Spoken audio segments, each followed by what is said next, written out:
Hello everyone! I am here again for a meaningful learning on the subject English. We are now on the 6th week of the 3rd quarter. Our lesson for today is about identifying the speaker in a story or poem. This module will help you to identify the speaker in a story or poem and ask simple questions about the text. Specifically, this will help you to 1. Identify the speaker or narrator in a story. 2. Match the correct question word to the given answer. And 3. Use the correct question word to ask questions.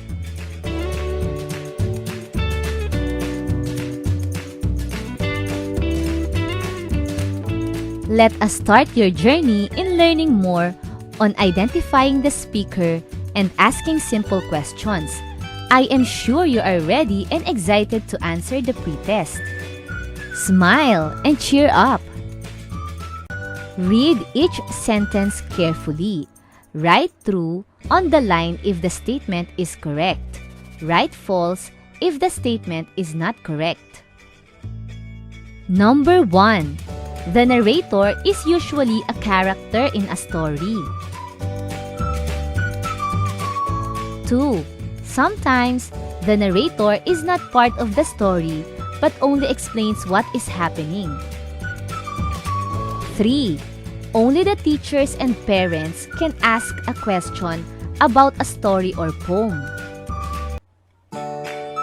4. The word what is an example of a question word. And 5. We use the word when to ask for the place in a story.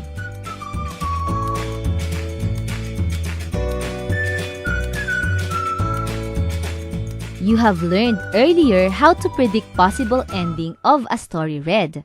You pay attention to the details in the story so you can make a guess on what is likely to happen. Read the story below. Shade the circle before the ending that completes the story better. John saw that the sky was gray. A strong wind began to blow. There was a lightning that flashed and he heard the thunder rolled. John decided to blank. A. Stay inside the house. Or B. Go outside and play. Identifying the speaker in a story or poem. When we read a story or a poem, there is usually a character who is telling it. This character may be recounting the events that happened or is describing the setting or other characters. The character is also called a narrator. Sometimes, the narrator is not part of the story but acts as an observer who explains things. This helps the readers like you to understand the story better.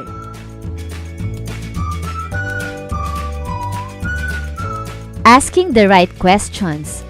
Another important thing you can do to understand a story or poem is to ask the right questions.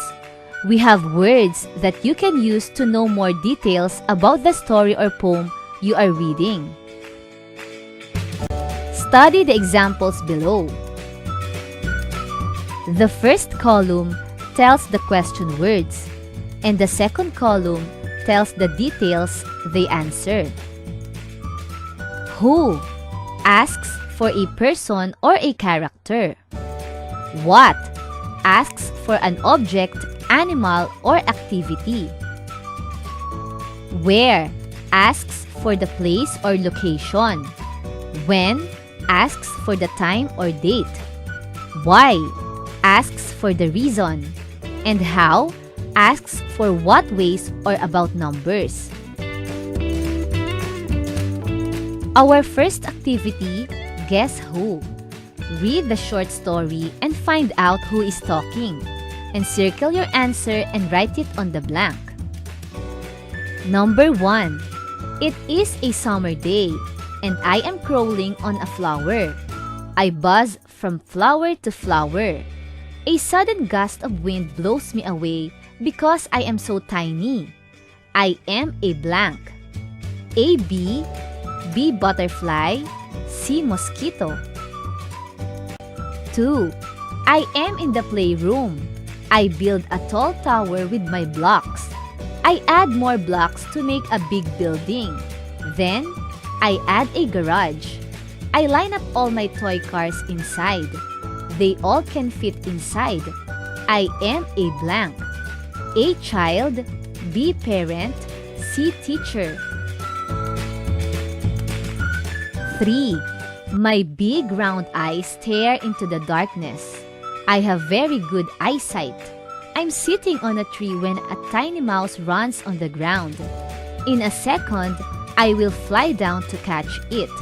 I am an blank. A chicken, B ostrich, C owl.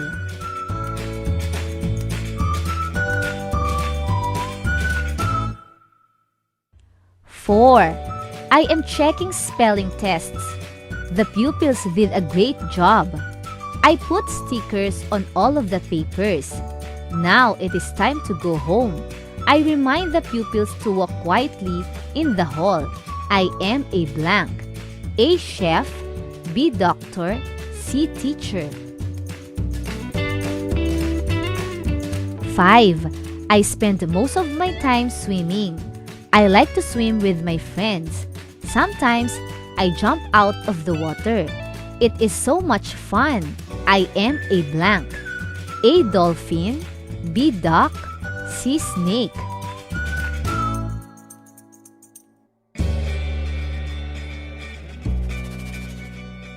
For our second activity, we call it question and answer.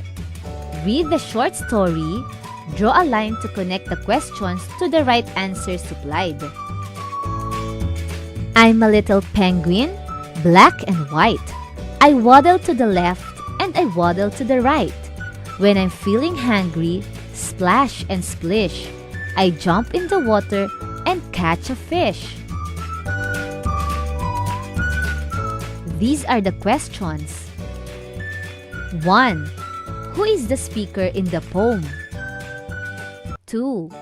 Where does the penguin waddle? 3. When does the penguin jump in the water? 4. What does the penguin look like? 5. Why does the penguin jump in the water? These are the answers. A. To the left and right. B. The penguin. C. Color black and white. D. To catch a fish. E. When it is hungry. Let us remember, the narrator is a character in the story who explains what is happening. It is the speaker who talks about the events or describes the setting or other characters. Asking the right questions about the story or a poem we read can help us understand it better. We use who, what, where, when, why, and how to find details in the story or poem we are reading. Read the passage below. Write the correct question word on the blank for the given answer. The passage is entitled My Online Class by Marnelli B. Tolentino. My name is Sam. We will have an online class at 9 in the morning today.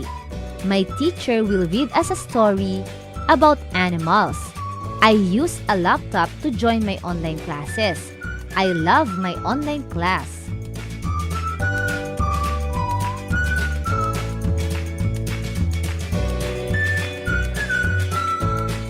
One. Blank has an online class. Sam has an online class. The underlined word is Sam. 2.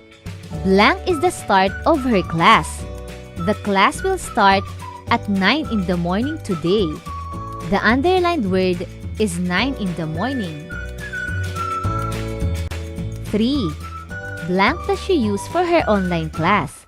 She uses a laptop to join her online class. The underlined words are uses a laptop. Read each item carefully. Write true on the line if the statement is correct. Write false if the statement is not correct. 1. The narrator explains what is happening in a story. 2. Readers like you can ask questions about a story or poem for better understanding. 3. We use who to ask for person or a character in the story. 4. Where is used to know about time and place in the story. And 5. Why is an example of a question word.